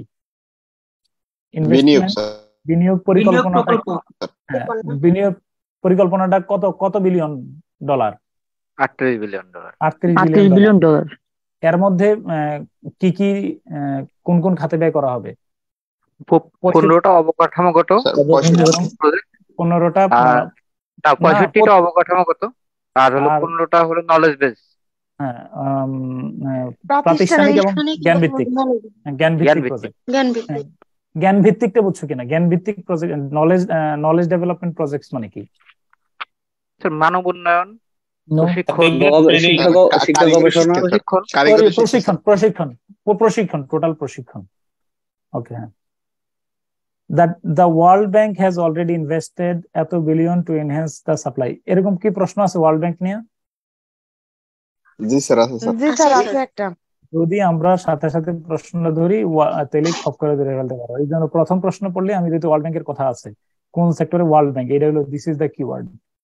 তাহলে the World Bank has also invested এত billion to enhance the supply of safe pipe water, improve sanitation, drainage infrastructure, embankment system, increase areas protected by polders from tidal flooding and storm surge. It will also improve the navigability of 900 kilometers of inland waterways to reduce travel time and transport cost, both for cargo and passengers, thereby boosting national and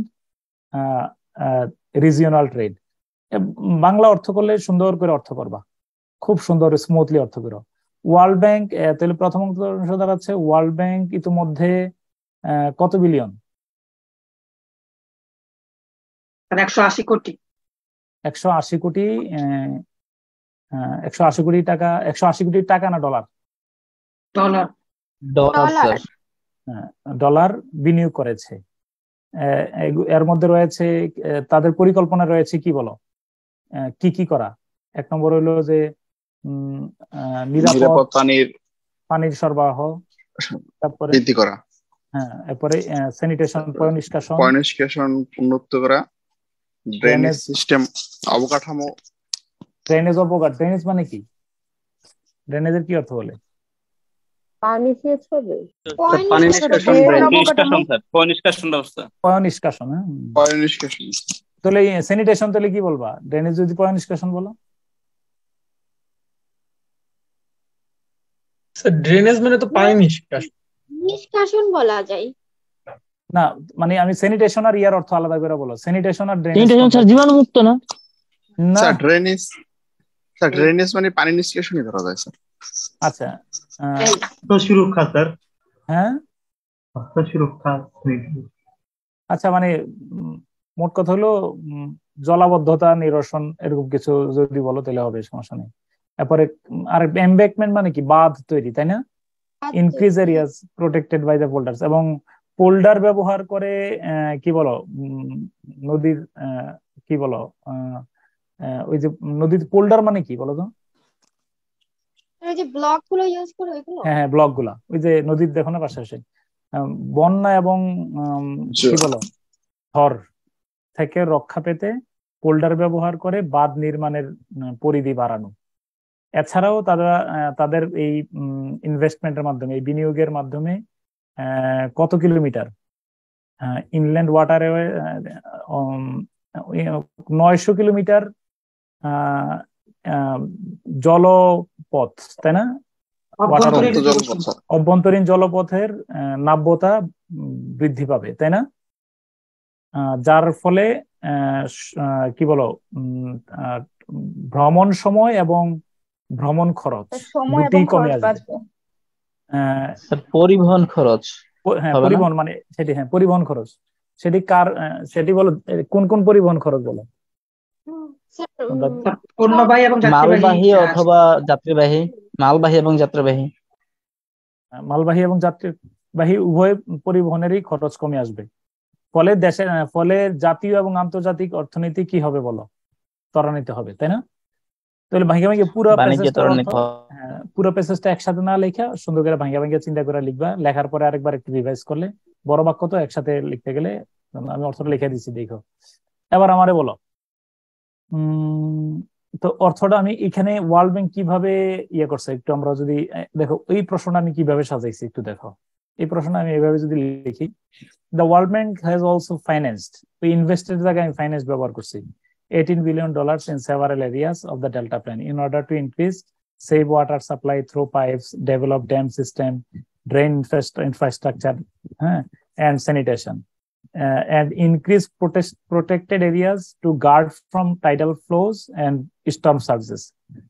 Besides, the investment will greatly benefit national and regional trade because it will reduce travel time, minimize transportation cost and increase navigability of তো ওইটারই আমি একটু মানে paraphrasing করে লিখছি, no problem. হ্যাঁ, ওকে। এখানে যে প্রথমে যে পয়েন্টগুলো ছিল ওইগুলো কি স্যার বুলেট পয়েন্টে দেওয়া যাবে? যেমন স্যার দেওয়া যাবে। এখন আমি বলো যে আমি, কারণ আমি অনেকগুলো বুলেট পয়েন্ট তৈরি করছি, এজন্য কিছু প্রশ্ন তৈরি করছি। কি বুঝছো বিষয়টা? জি স্যার, দুইটা একটু ব্যালেন্স করছি আর কি। হ্যাঁ স্যার, যে বিষয়গুলো স্যার দেওয়া আছে সরাসরি, যে বিষয় অর্থায়ন করার কথা আছে স্যার, ওইগুলা কি আমি সরাসরি লিখতে পারবো যেভাবে আছে সেভাবে? দিতে পারবো, কিন্তু ল্যাঙ্গুয়েজ অবশ্যই চেঞ্জ করতে হবে। তুমি কপিরাইট করতে পারবা না এখানে। আচ্ছা, চেঞ্জ করে দিবা। তবে একটা সুবিধা তোমার বলে রাখি, ওই যে ইয়ে করে দিলে না, এই তোমার মানে ফ্রেজ আকারে দিলে একটা বড় সুবিধা আছে, আমি বলে রাখলাম, তোমার ইয়ার আশঙ্কা কম থাকে, কপি হওয়ার সুযোগ কম। ওকে, হ্যাঁ, আচ্ছা আচ্ছা। এরপরে ওকে, The bank also preparing several upcoming projects to further support the implementation of BDP. These projects will help improve the navigability and river management infrastructure of Jamuna River to support inland water transport and boost economic activities around the river, as well as restore the ecology and transport capacity of the rivers of Dhaka city.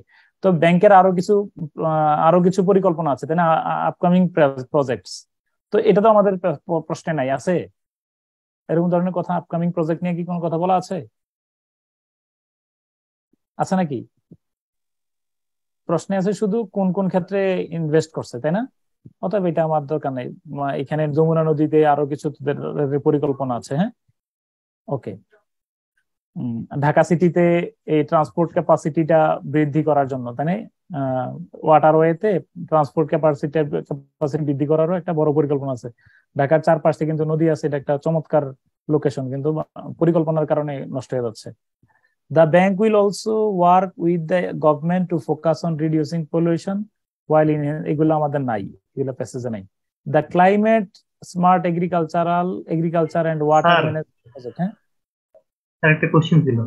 হ্যাঁ, আমরা যখন ওই যে কোনো অর্থ করতে যাব, suppose এখানে ইনল্যান্ড ওয়াটার ট্রান্সপোর্ট ছিল, ওখানে যদি আমরা মিনিং করার সময় বলি যে ইনল্যান্ড মানে পানি ওই যে পরিবহন ব্যবস্থা, বললে কি ভুল হবে স্যার? বা আমি বলে রাখি, এটার একটা আমার একটা কথা আছে। যেই শব্দটা বাংলায় ধরো ট্রান্সপোর্টে পরিবহন না লেখা যদি ট্রান্সপোর্টে লিখো, নো প্রবলেম, কিন্তু ইনল্যান্ড শব্দটা আমরা বাংলায় রস্বই দন্ত ন, তুমি বাংলায় লিখে দেখো ব্যাখ্যাপা লাগে কিনা। যেমন অফিসিয়াল মিটিং, যেমন ওই প্রথম আলোর ওই বিষয়টা দেখো, অফিসিয়াল মিটিং তুমি যদি বলো দাপ্তরিক সভা, নো প্রবলেম।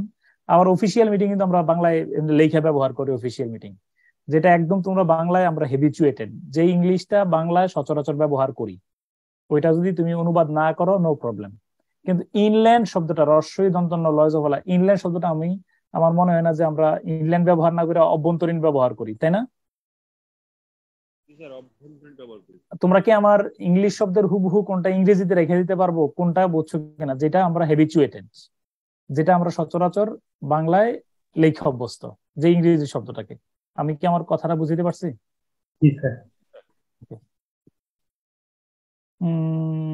ওকে, হ্যাঁ, আচ্ছা। A series of institutional and policy reforms are underway to support the implementation. অনেকগুলো পলিসি আছে, সমস্যা নেই। A Delta Governance Council and Inter-Ministerial Forum headed by the Prime Minister of Bangladesh have already been established to provide strategic direction. তাহলে এখন কি আমরা, এখানে একটা প্রশ্ন আছে, কি প্রশ্নটা দেখো, প্রশ্নটা হলো, এই প্রশ্নটা কি, what initiative has the government taken to implement the delta plan? এবার বলো, সরকার কি কি পদক্ষেপ নিয়েছে?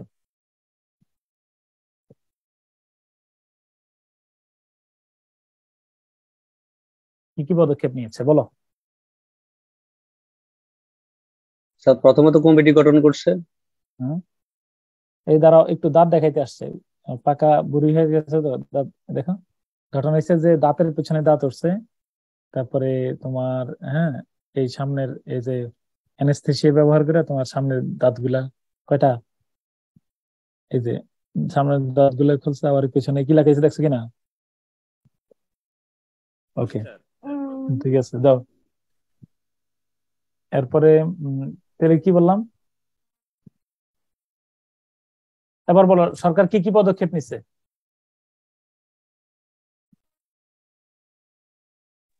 স্যার যে ইনস্টিটিউশনাল রিফর্ম করছে, তারপরে স্যার ইন্টারমিনিস্ট্রিয়াল ফোরাম, হ্যাঁ প্রথমত ফোরাম গঠন করছে, এই ডেল্টা গভর্নেন্স কাউন্সিল এটা গঠন করছে।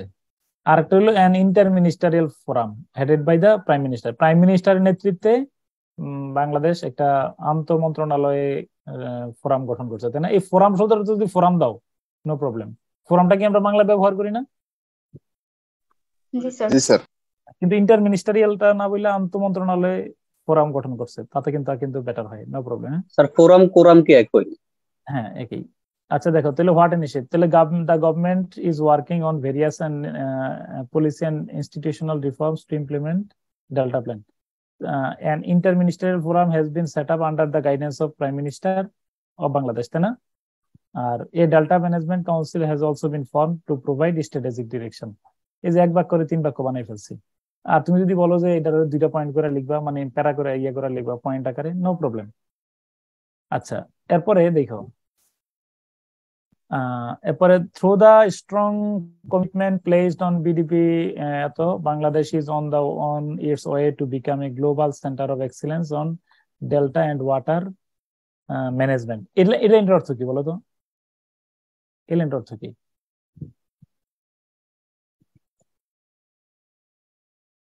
So the strong commitment placed on BDP 2001, মানে 2100, Bangladesh is on its way to become a global center of excellence on delta and water management.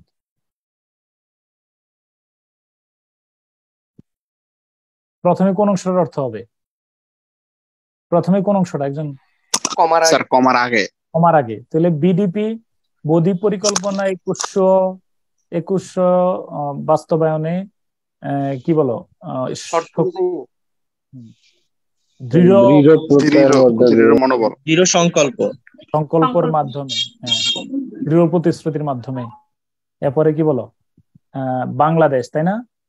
এরপরে কি বলো, ডেল্টা এবং বদ্বীপ এবং জল ব্যবস্থাপনায়, তাই না? কি বলো, বিশ্বের এক উজ্জ্বল দৃষ্টান্ত হয়ে উঠেছে, নাকি এরকমই? তো স্যার একটা প্রশ্ন ছিল স্যার। স্যার বলো। হ্যাঁ স্যার, আমরা হচ্ছে ইংলিশ বাংলা মানে মিক্স করে ফেলতে ফেলতে এমন অবস্থা হয়ে গেছে, যেমন কমিটমেন্ট মানে ওটা ওই প্রতিজ্ঞা যে শব্দ, মানে ওটা আর মাথায় আসে না, তখন কমিটমেন্ট মাথায় চলে আসে। এই সমস্যা থেকে কিন্তু আমি সমস্যা থেকে উত্তরণ হইলো প্র্যাকটিসে আস্তে আস্তে কমে আসবে। দেখবা কমিটমেন্ট অর্থ, কমিটমেন্ট তো আমরা খুব কমই লিখি, দৃঢ় কমিটমেন্টের মাধ্যমে সুন্দর হয় না। আবার দেখো শব্দটা লেখা দৃঢ় প্রতিশ্রুতি, দৃঢ় সংকল্প, এরকম এটাই বেশি সুন্দর হয়। দৃঢ় কমিটমেন্ট বললে সুন্দর হয় না তো। This will take a comprehensive, integrated and multi-sectoral approach to water, land and related resources management that is sustainable. Okay, এখানেও কোনো প্রশ্ন নাই। The investment to implement BDP will based on adaptive delta management approach. আচ্ছা, এই লাইনটার অর্থটা কেউ বুঝছো কিনা একটু আমার বলো। The investments to implement BDP will be based on adaptive delta management approach to ensure that right investments are made at the right time while working in harmony with the natural hydrological systems. এই লাইনটার অর্থ কি হইতে পারে একটু অনুমান করো তো।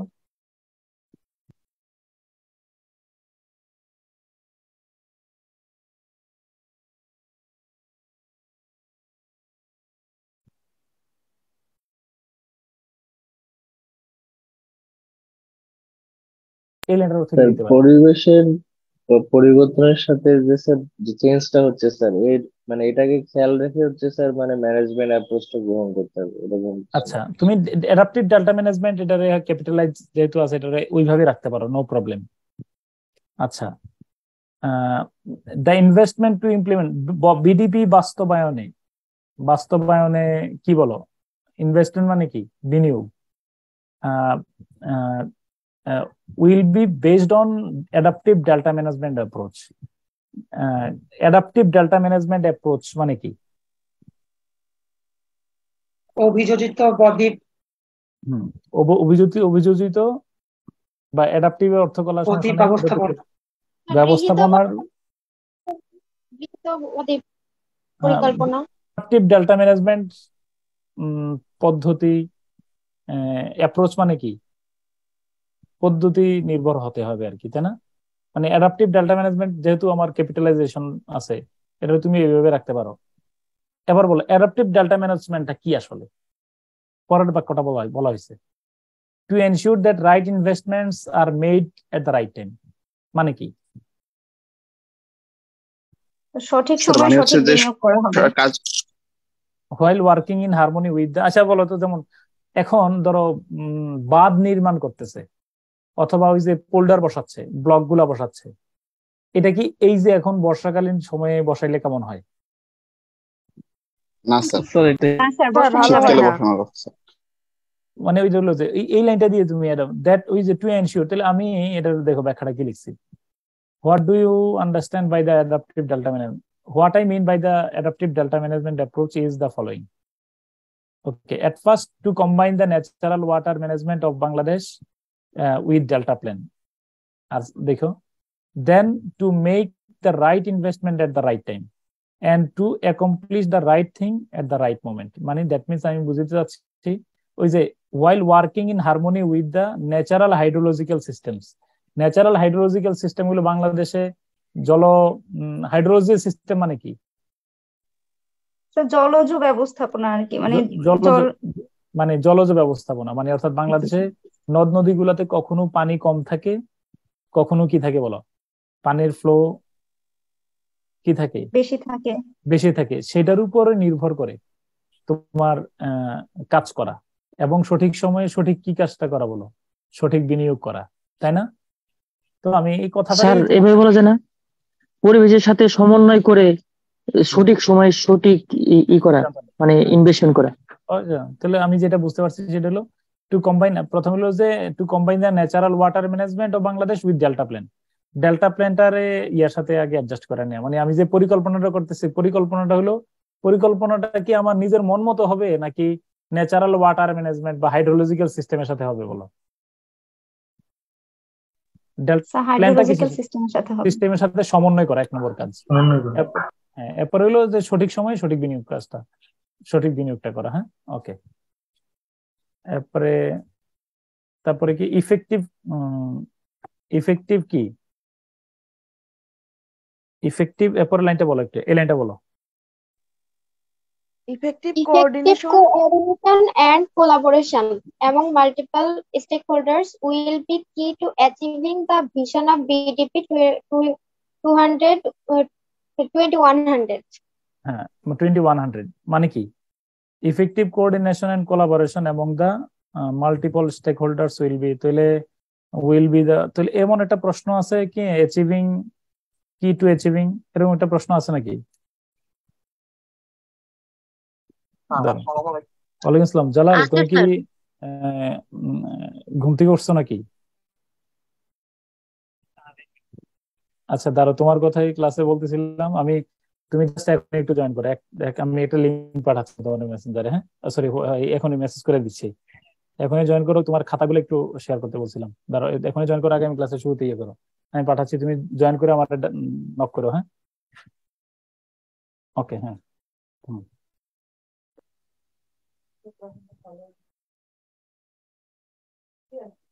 কি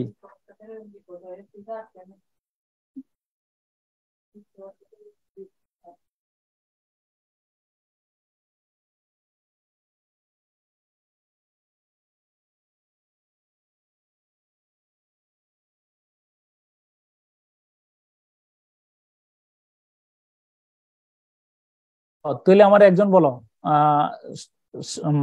ডেল্টা প্ল্যানের সাফল্য কোথায় নিহিত আছে? বাংলায় বলো, তাহলে পরে ইংলিশটা করবো।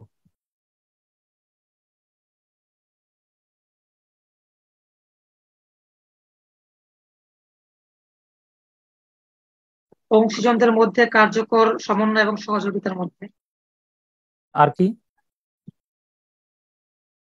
স্যার? অংশীদারদের মধ্যে কার্যকরী সহযোগিতা ও মধ্যে নিহিত আছে। আচ্ছা, তো আমি যেটা বলছি দেখো তো, একটু লাইনটা পড়ে শোনাও, আমার উত্তরটার সাথে তোমরা মিলে নিও। এখন ক্লাসের পরে কিন্তু তুমি আবার ইয়েও করো, অবশ্যই এটা নিজের মতো করে উত্তর করো, কারণ এটা যত পড়বা তত আমার ডেল্টা প্ল্যান ক্লিয়ার হয়ে যাবে। উত্তরটা বলো, আমার প্রস্তাবিত উত্তরটা কি ছিল?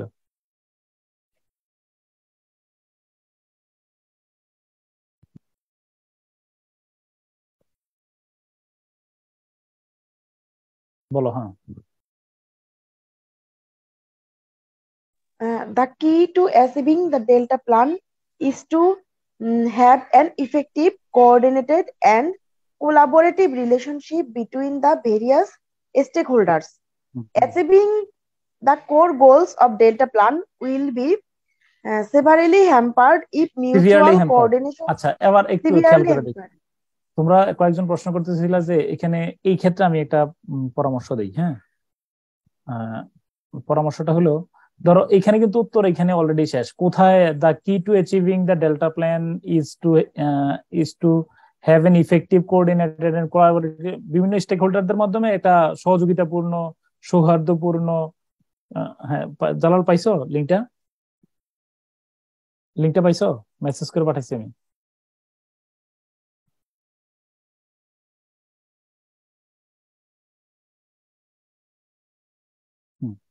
দাঁড়াও, জালাল আসতেছে। তাহলে এরপরে দেখো এই লাইনটা কিন্তু এটা কিন্তু আমার বানানো, আমি এই আইডিয়াটা ব্রড করছি যে achieving the core goals of Delta Plan will be severely hampered if mutual coordination and cooperation are disrupted. এটা কিন্তু যেহেতু আমার আর উত্তর এখানে নাই, খেয়াল করে দেখো, where do you think the key to achieving the Delta Plan lies? Delta Plan নিহিত আছে কোথায়? কোথায় আছে বলো? এখানে তো উত্তর এখানে বলাই আছে, তাই না? এই জায়গার মধ্যে এই যে ইফেক্টিভ কোঅর্ডিনেশন এবং কোলাবোরেশন এবং মাল্টিপল স্টেক হোল্ডার্স, এটার মধ্যে তো নিহিত আছে। উত্তর কি এখানে শেষ কিনা বলো? উত্তর এই বাক্যে শেষ না? জি স্যার, এখানে শেষ। এরপরে আমি আবার ওই কথাটারে একটু ল্যাঙ্গুয়েজটা বাড়াইলাম যে কি, যদি প্রপার তোমার সরি ডেল্টা প্ল্যানের কোর গোল গুলাকে যদি মূল লক্ষ্য অর্জন করতে হলে কি বলো, মূল লক্ষ্যগুলা ব্যাপকভাবে ক্ষতিগ্রস্ত হবে যদি মিউচুয়াল কোঅর্ডিনেশন ডিসরাপ্টেড হয়, তাই না? তাই কিনা? অর্থাৎ পারস্পরিক সহযোগিতা সৌহার্দ্যপূর্ণ সম্পর্ক যদি না থাকে তাহলে কাঙ্ক্ষিত গোল লক্ষ্যে পৌঁছা যাবে না। সাথে যদি একদম উত্তর ব্যাখ্যাপ্পা একদম ছোট হয়ে যায়, তখন তুমি সাপোর্টিভ কোন একটা বাক্য দিয়া লাইনটা বড় করতে পারো। ওকে, এরপরে লাস্ট কি আছে? আর উপরের অংশটুকু শুধু দিলে কি কমার্স দেবে স্যার? মানে যদি এলাবোরেট না করি। কমার্স না, আমি বলি এটাতে, আমি একটা বলি এটাতে কি সমস্যা, এটাতে যদি তুমি অনেকগুলো উত্তর 3 লাইন 4 লাইন করে একটু বড় বড় করে লিখো না, হঠাৎ করে একটা লাইন লিখছো 1 লাইন, তখন তোমার কাছে নিজের কাছে ব্যাখ্যা পাওয়া মনে হবে। জাস্ট এই ব্যাখ্যা পাওয়া ভাবটা দূর করার জন্য আমি একটু ইয়ে করছি, মানে চাইবা যে একটু একটা লাইন অ্যাড করে দেওয়ার জন্য। আমার বক্তব্য কি বুঝাইতে পারছি? জি স্যার। জি স্যার। মানে ধরো, মানে বুঝো নাই, তুমি অনেক সময় স্যার খেয়াল করতে পারবে না, মনে করবে যে এই প্রশ্নটা আমি অপূর্ণ লিখছি, কারণ সবগুলো প্রশ্ন তুমি ভালো লেখা মানে বড় একটু এলাবোরেটলি আনসার করে। স্যার আসসালামু আলাইকুম। জালাল, আমি তোমারে ফোন দিছিলাম আরো। ঠিক আছে জালাল, দাঁড়াও আমি লাস্ট এই প্রশ্নটা ইয়ে করে নিই, 1 মিনিট তোমার সাথে কথা বলবো। এরপরে লাস্ট কি ছিল? জালাল কি ক্যামেরার সামনে আসবে নাকি? আসা যাবে? স্যার আসা যাবে। আচ্ছা ঠিক আছে, দাঁড়াও তোমারে, ঠিক আছে সমস্যা নাই। Implementing the BDP will require, আচ্ছা পরে শেষের ইয়াটা হলো কি, implementing the BDP goals will require a sustained and long-term effort. This includes ওই যে কি managing investments, aligning the planning, ওই যে এইগুলো হলো সাজেশন, তাই না? ওকে, ওই যে এটা what effective steps can be taken to implement the Delta plan. ওকে, কোন কোন পদক্ষেপ নেওয়া যেতে পারে এখান থেকে আছে। সাজেস্ট এ সুইটেবল টাইটেল যদি আসে, গতবার তো আসে নাই, চাইলে তুমি এরকম ধরনের উত্তর দিতে পারো। এই যে গতকালকে তো আমি দেখাই দিছিলাম, মনে আছে কিনা? জি স্যার। ওকে, এটা তুমি চাইলে দিতে পারো, না দিতে পারো কোনো দিতে, তুমি যদি মনে করো যে আমি কথাটা একটু এলাবোরেটলি বাড়াই দিতে পারবো, দিয়ে দিতে পারবা, নো প্রবলেম। আর এই আমরা এই শিরোনামটা কোথা থেকে একটু কাট পেস্ট করতে পারি, মানে ধার নিয়ে ঘষা মাজা করতে পারি? স্যার লেটার টু এডিটর থেকে অথবা স্যার প্রশ্নগুলো থেকে। ঠিক আছে, ওকে আচ্ছা এবার আসো, দাঁড়াও জালাল কই, দাঁড়াও জালাল একটু দেখো, সালাম টালাম দিয়ে আমি জালাল প্রথম আগামী ক্লাসে ওই তোমার যে আসসালামু আলাইকুম। তারা জি স্যার। একটু রিপ্লেস, হ্যাঁ আজকে শুধু পরিচয় দিবা, আমি কথা বলো, তোমার সবাই চিনে। আসসালামু আলাইকুম ভাই, ভালো আছেন? আসসালামু আলাইকুম। ওয়ালাইকুম আসসালাম। হ্যাঁ আলহামদুলিল্লাহ ভালো আছি, আপনারা কেমন আছেন? জি ভাই ভালো। আমি হচ্ছে জালাল মোহাম্মদ আশফাক। আমার স্কুল কলেজ ছিল Dhaka residential model college, university ছিল বুটেক্স, আর হচ্ছে এবার 41তম বিসিএস এ প্রশাসন ক্যাডারে সুপারিশপ্রাপ্ত হয়েছে আলহামদুলিল্লাহ। মেধাক্রম ছিল 66। আর আরেকটা দারুণ একটা পরিচয় বলি, সেটা হচ্ছে আমি স্যারের প্রতিবেশী ছিলাম। আমি জানি না আল্লাহ এটা কিভাবে আমাকে মিলাই দিছে। হ্যাঁ, তো আমি প্রথম যেদিন স্যারের লিটারেচার ক্লাস করতে বসি, এটা হচ্ছে 2020-এর দিকে, তখন স্যার একদিন গল্পে স্যারের বারান্দাটা আমার খুব পরিচিত লাগতেছিল। আগে স্যার বারান্দা থেকে মাঝে মাঝে ক্লাস নিত, পরে একদিন স্যার বললো এইখানে, তারপরে বললাম স্যার আমার বাসা তো আপনার পাশের বিল্ডিং এ। পরে হচ্ছে মানে আমার বিসিএস জার্নিতে মানে স্যার আমাকে মানে এমন ভাবে উৎসাহিত করছে, ইন্সপায়ার করছে, এবং স্যারের সান্নিধ্য আমি এটাতে পাইছি। আমি মনে করি এই বিষয়টা আমি খুবই সৌভাগ্যবান। এই তো। তো আমি একটু আগে বলছিলাম যে আমার দুজন প্রতিবেশী, আলহামদুলিল্লাহ। এটা কিন্তু তুমি জানো না, আমার এটা এই এত, আমি বলি তোমাদের কয়েকজনের রেজাল্ট, বিশেষত মমিতারও তো চিনো না, মানে জি স্যার। কয়েকজনের রেজাল্টে আমার পুরা মানে সব ক্লান্তি শেষ। আচ্ছা শোনো, আমি যেটা বলতে চাচ্ছিলাম, জালাল, জি আগামী স্যার। কি বার? আজকে এই পরের ক্লাস কি বার না? স্যার মঙ্গলবার। মঙ্গলবার। জালাল, মঙ্গলবার কি তুমি একটু সকালে উঠতে পারবে কিনা, মানে 8টায়? স্যার মঙ্গলবার আমার এই যে মঙ্গলবার তো একটু ছুটি, আমাদের একটু ঘুরতে যাওয়ার প্ল্যান আছিল। আচ্ছা, আমরা তো ওই দিন স্যার থাকবো না স্যার। বৃহস্পতিবার, শুক্রবার, আগামী স্যার বৃহস্পতিবার ও বৃহস্পতিবার পারবো, বৃহস্পতিবার সকালে পারবো স্যার 8টায়। বৃহস্পতিবার সকালে অথবা শুক্রবার রাতে, কোনটা তোমার জন্য সুইটেবল হয়? আমার তুমি আগে এই কয়েকদিনে, আজকে কালকে ঠিক মধ্যে আছে না স্যার। লিখে দুইটা টাইম জি দিলাম স্যার। তোমাকে, বৃহস্পতিবার সকাল ওকে, 8টায় অথবা সকাল 8টা তো স্যার? আমি বলি দুইটা টাইম, বৃহস্পতিবার সকাল হ্যাঁ। 8টায় অথবা শুক্রবার রাত 9টায়। স্যার বৃহস্পতিবার সকাল 8টা। সকাল 8টায়। তাহলে তুমি একটা কাজ করো, তোমার যতগুলা ওই যে পরীক্ষা দিছো, যেগুলা মার্কিং হয়েছে, যেগুলাতে ওইগুলা তুমি একটু ছবি, ওই তুমি আমার যে হোয়াটসঅ্যাপে যেগুলা পাঠাইছো না, জি হোয়াটসঅ্যাপে স্যার। যে জি স্যার, এখন তো কোনো কিছু খুঁজে পাচ্ছি না, মানে এগুলা ডাউনলোড হয় না বুঝতে সহজে। পারছি স্যার। হ্যাঁ হ্যাঁ হ্যাঁ তুমি স্যার, একটু আমি ওই করছি, আমি ওই যে আমার ইন্টারন্যাশনাল খাতা একজনের পিক দিয়ে ওটা করাইছি, মানে ওই যে স্ক্যান করে করছি, আমি ওটা দিয়ে দিচ্ছি এখনই। আচ্ছা আমি স্যার দিয়ে দিচ্ছি, আপনাকে দিচ্ছি। আর হচ্ছে আচ্ছা বাকিগুলা স্যার আমি খুব দ্রুতই করায় ফেলবো, মানে আচ্ছা তাহলে আমি বলি, তুমি মোটামুটি কয়েকটা খাতা যেগুলো মানে যেভাবে লিখছি, বিশেষত ইন্টারন্যাশনাল বা অন্যগুলো টোটাল আমি তোমার 30 মিনিট দেবো। তুমি শুধু খাতাগুলো দেখাবা যে কিভাবে লিখছিলে, কিভাবে মার্কিং গুলো এর আগে হয়েছিল। ঠিক মানে আছে স্যার। তুমি ওকে, প্রথম আমি 30 মিনিট তোমার দিয়ে দেবো, তুমি শুধু প্ল্যানটা শেয়ার করবা আর কি তুমি। জি স্যার, অবশ্যই স্যার। আপনি কি নোট করে করতেন? তাহলে নোট কিভাবে করতেন এটাও শেয়ার করেন। আচ্ছা, আমার নোট করে পড়ার অভ্যাস ছিল না, এটা হচ্ছে গিয়ে আমার তো নোট মানে করলে আমি অবশ্যই শেয়ার করতে কোনো ছিল না, বাট আমি পরীক্ষাগুলো যেগুলো দিছি ওইগুলা কোশ্চেন আপনারা দেখলে একটা ভালো আইডিয়া হবে। ওইগুলোই প্রায় নোট না করে কিভাবে পড়া যায় সেটা বুঝলেন। হ্যাঁ ঠিক আছে, এগুলো সব শেয়ার করবে। 30 মিনিটস এর আছে, এই টাইমে তুমি টোটাল একটা, তোমার বিশেষত খাতাগুলো খুব জরুরি দরকার, তোমার খাতাগুলো দেখা জরুরি। জি স্যার, আমি একটা খাতা এখনই পাঠাই দিচ্ছি, মানে আমি এটা আমাদেরকে আরআরএস গ্রুপে দিব না কই আপলোড দিব? আচ্ছা আচ্ছা, আরআরএস গ্রুপটাতে দিও, আমি শেয়ার করে দেবো। আচ্ছা আচ্ছা ঠিক আছে, ওকে। কয়েকটা খাতা, নমুনা খাতা দিয়ে দিও। হ্যাঁ জি স্যার। আচ্ছা ঠিক আছে, তাহলে ইনশাআল্লাহ তাহলে তোমার সাথে দেখা হবে। আগে তুমি আমার টাইমটা জানাও, ইয়াতে আধা ঘন্টার সময় তুমি টোটাল প্রত্যেকটা বিষয় নক করার চেষ্টা করো, কোন কোন খাতাটা কিভাবে প্রেজেন্ট করছো, কারণ প্রেজেন্টেশনটা একটা ভাইটাল বিষয়। হ্যাঁ জি স্যার। জি ইনশাআল্লাহ, থ্যাংক ইউ। হ্যাঁ ওকে স্যার। হ্যাঁ স্যার, আসসালামু আলাইকুম। আচ্ছা তো ঠিক আছে, তাহলে জালাল, তাহলে মোটামুটি তোমরা একটা অলরেডি ধারণা পাইছো। হ্যাঁ ধারণা পাইবে ইনশাআল্লাহ, আশা করি। স্যার পাবো স্যার। হ্যাঁ মনে রাখবা যে এই ক্ষেত্রে মোটিভেশন আর অনুকরণ, তুমি একজন মডেল ফলো করবা যে কারা ভালো করছে, কি কারণে ভালো করছে, তার মানে এসেন্সটা কি ছিল, এটা তোমার অনেক দূর আগাবে। একটা কথা বললা, হোমওয়ার্ক দিচ্ছি আর আমি আবার একটা নোট শেয়ার করব, কইরা একটা কথা বলবো, কথা বলে আজকে ক্লাস স্যার শেষ। আমাদের এড গ্রুপে একটু শেয়ার করে দেন স্যার। আচ্ছা এই গ্রুপে শেয়ার করছি। হ্যাঁ ওই জালাল তো আরআরএস গ্রুপে দিয়ে দেবে। আরআরএস গ্রুপটাতে আছো নাকি আমার? তোমরা আরআরএস গ্রুপটাতে থাকো? জি স্যার আছে। জি স্যার আছে। স্যার আমরা এই যে স্টাডি ম্যাটেরিয়ালস গুলো কিভাবে পেতে পারি, এর স্যার একটা গ্রুপ করলে ভালো হয়, মেসেঞ্জার বা হোয়াটসঅ্যাপে। মেসেঞ্জার গ্রুপ করলে অনেক যে ক্যাচাল হয়, দেখবা যে এটাও ইন্টারনালি পেয়ে যাবে। এই পুরো প্যাসেজটার সামারি তোমরা হোমওয়ার্ক হয়ে গেল। সামারিটা আমি আবার বলি, সামারিটা কি হইতে পারে? সামারিটা বলো প্রথমে, তোমরা একটু আমার একটু এই সুযোগ দিও, আমি যেহেতু শিক্ষা দিয়ে দেবো, সামারি তো আমি লিখে রাখছি এখানে।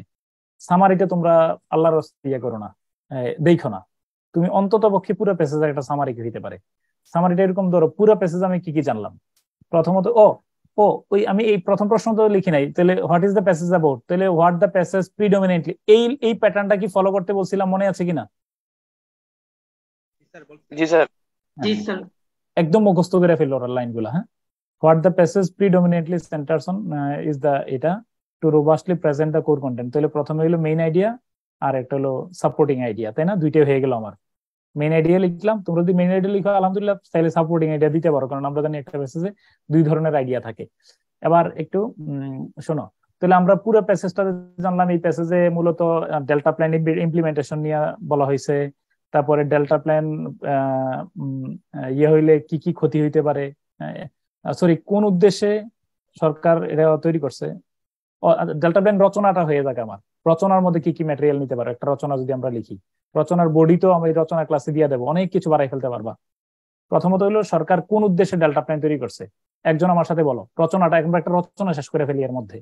বলো ডেল্টা প্ল্যান কি উদ্দেশ্যে তৈরি করছে, বলো প্রণয়ন করছে, তাতে বলো। The government of Bangladesh has করার জন্য economic growth, environmental protection, creating climate resilience, তারপরে ডিজাস্টার রিস্ক রিডাকশন, আর হলো ইনক্রিজ প্রোডাক্টিভিটি। এগুলোই হলো আমাদের ডেল্টা প্ল্যানের কোর গোল। মনে রাখে এটা বাস্তবে নেই, এই উদ্দেশ্যেই, এটা এই পারপাসে কিন্তু ডেল্টা প্ল্যান। আচ্ছা, এরপরে হলো ডেল্টা প্ল্যান বাস্তবায়িত না হইলে কি কি ক্ষতি হবে, এগুলা ক্ষতি হবে, এই সমস্ত ক্ষতি শিকার গুলো হবে। যথাসময়ে বাস্তবায়িত হইলে কি কি হইব বলতো একটু।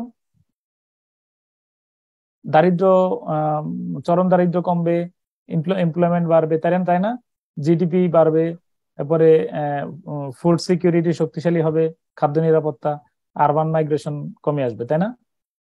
এরপরে ওয়ার্ল্ড ব্যাংক কোন কোন ক্ষেত্রে ইয়ে করছে এইগুলাতে, তাই না? পয়েন্ট গুলার নাম বলে ফেলবা। এরপরে সরকার কোন কোন পদক্ষেপ গ্রহণ করেছে, তাহলে দুইটা পদক্ষেপের নাম উল্লেখযোগ্য করে বলবা, ডেল্টা ম্যানেজমেন্ট কাউন্সিল আর একটা হলো কিনা ইন্টার মিনিস্টারিয়াল ফোরাম, তাই না? Headed by the prime minister. এরপরে কি কি কি পদক্ষেপের মধ্যে অ্যাডাপটিভ, এখানে ডেল্টা ম্যানেজমেন্টের জন্য বিডিপির জন্য সবচেয়ে গুরুত্বপূর্ণ একটা কাজ হলো অ্যাডাপটিভ ডেল্টা ম্যানেজমেন্ট অ্যাপ্রোচটা খুব গুরুত্বপূর্ণ। এটা কি বলো, সঠিক সময়ে প্ল্যানটা সঠিক যথাযথভাবে করা, সঠিক সময়ে সঠিক কাজটা, সঠিক বিনিয়োগটা করা। আর কোথায় পাবলিক প্রাইভেট মানে যারা বিভিন্ন স্টেক হোল্ডারদের মধ্যে যেন সহযোগিতাপূর্ণ একটা সম্পর্ক বিদ্যমান থাকলে কাঙ্ক্ষিত সাফল্য আমরা পাবো এখানে। আর কি কি পদক্ষেপ নেওয়া যাইতে পারে, পদক্ষেপের মধ্যে তুমি বলতে পারো এডুকেট, ইনভেস্টমেন্ট, সাথে তুমি দুর্নীতির কথা বলতে পারো। এই হলো ওভারঅল একটা কাঠামো। আর হোমওয়ার্ক রয়ে গেল, এটার কি লিখবা বলো একটু, এটার কি লিখবা? সামারিটা মানে সামারি লিখবো। সামারিটা লিখে আমি শেয়ার করব যে আমার সামারি আর তোমার সামারি হয়তো আমার চেয়ে তোমারটা ভালো হইতে পারে অনেকের। হয়তো তুমি আরো গুছিয়ে চিন্তা করে লিখলে, আমি তাড়াহুড়া করে লিখছি। তুমি যদি আরেকটু চিন্তা করে লিখো, আমার বিশ্বাস যে ইনশাআল্লাহ ভালো হবে। ঠিক আছে? দুইটা প্রশ্ন ছিল। আচ্ছা দাঁড়াও, এরপর আগামী ক্লাসে আমি যে কোনো হোমওয়ার্ক না, তোমরা বাসায় পড়াশোনা করো, আমি সরাসরি বুঝাবো, বা আমি আরো কয়েকটা আমি সরাসরি ক্লাসে শীটটা অ্যানালাইসিস করে বুঝাবো যে এটার অর্থ, এই প্যাসেজের অর্থ কি, কিভাবে তুমি উত্তর করবা। তোমার আগে অগ্রিম ধারণা নেওয়ার দরকার নেই, তুমি শুধু সামারিটা লিখো। ওকে? আর শেষ কথা হলো শেখ সাদির গুলিস্তা বুস্তার একটা লাইন বলি। সেই লাইনটা কি? এটা হলো সোহবতে সালেহ তোরা সালেহ কুনান, মানে সোহবতে তালে তোরা তালেই কুনান, মানে কি বুঝছো? ওই যে সৎসঙ্গে কি বলো, স্বর্গবাস, অসৎসঙ্গে সর্বনাশ। দাঁড়াও, আর শেখ সাদির এই ভাষাটাই সম্ভবত কি অনুবাদ করছিল সত্যেন্দ্রনাথ, যে তোমার সত্যেন্দ্র, মনে রাখবে শেখ সাদির ভালো অনুবাদক কিন্তু সত্যেন্দ্রনাথ কি ঠাকুর না দত্ত? হ্যাঁ, ওনার একটা ওই যে কুকুরের কাজ কুকুর করেছে, কামড় দিয়েছে পায়, তাই বলে কি এটা কার? এটা মূল শেখ সাদি, অনুবাদ করছে কে বলো? হ্যাঁ হ্যাঁ হ্যাঁ। আচ্ছা দাঁড়াও, তারপরে ওই ওনার ছিল যে তুমি যদি পারফিউমের দোকানের সাথে পারফিউমের দোকানে যদি তুমি যদি পারফিউমের দোকানে গুডম্যান ভালো মানুষরা হলো, ক্রিয়েটিভ মানুষরা হলো কিসের মতো বলো? পারফিউম শপের মতো। পারফিউম শপের সুবিধা মানে কেন পারফিউম শপের সাথে তুলনা করা হয়েছে বলো তো? পারফিউমটা যেখানে রাখা হয় এর আশেপাশে সুঘ্রাণটা ছড়িয়ে যায়। তুমি কিনো আর না কিনো একটা জিনিস কিন্তু ফ্রি আছে, কি সেটা বলো? আমার যে গুণাগুণ নির্যাস স্যার, নির্যাস টেস্ট করা যায় স্যার। সুগন্ধি ফ্রি। এই মুহূর্তে তোমার তারা স্যার হাতেও লাগাই দেয় স্যার। পারফিউম, হ্যাঁ হাতেও লাগাই দেয়। পারফিউম শপের সাথে চলবা। পারফিউম শপগুলো যারা সাফল্য লাভ করছে অথবা সামান্য বিচ্যুতির কারণে বিফল হয়েছে তাদের সান্নিধ্য নিবা, যে আমি ভাই আমার লাগবেই, এটা আমার আমি মিস করতে চাই না, এটাই আমার লাস্ট বিসিএস, ইনশাল্লাহ তোমার সংকল্প তোমার জয়ী করবে।